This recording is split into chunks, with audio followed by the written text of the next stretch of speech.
Кумановецот кој вознемируваше млада сограѓанка конечно по 3 години е приведен во полициска станица.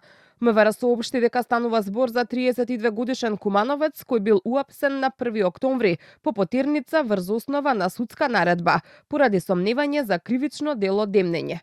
Девојката го пријавила случајот во април годинава, пошто судот донел мерка за претпазливост за недоближување, но тој досега слободно се шетал, се додека сторијата не беше јавно објавена. Во полициска станица кумановецот го признал делото, па по целосно документирање на случајот против него ќе биде поднесена кривична пријава, соопштија од МВР.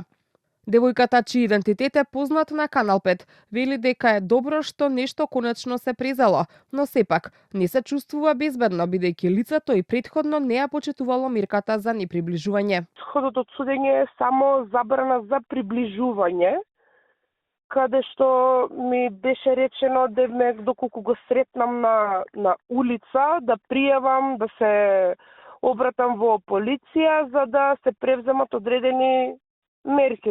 Искрено не се чувствувам безбедно, пошто тоа е неурачунливо лице и ја не знам што може на него да му светне во глава, што се вика, за да направи следен чекор. Значи, искрено не се чувствувам воопшто безбедно.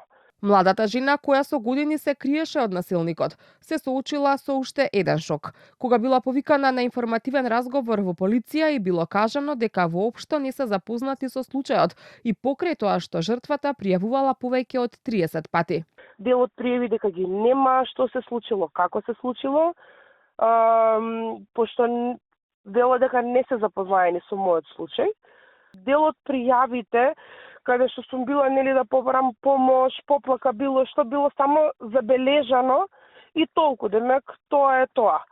И затоа не биле запознаени со мојот случај генерално. Девојката се охрабри да проговори јавно, исплашена дека може да ја снајде истата судбина како велешанката Росица. За незиното трагично убиство од поранишниот партнер, единствено МВР соопшти дека суспендирало 11 полициски службеници поради пропусти во постапувањето. Но иако јавноста и преку протести бараше одговорност од обвинителството и судот, досега оттаму нема никаква реакција. Добро.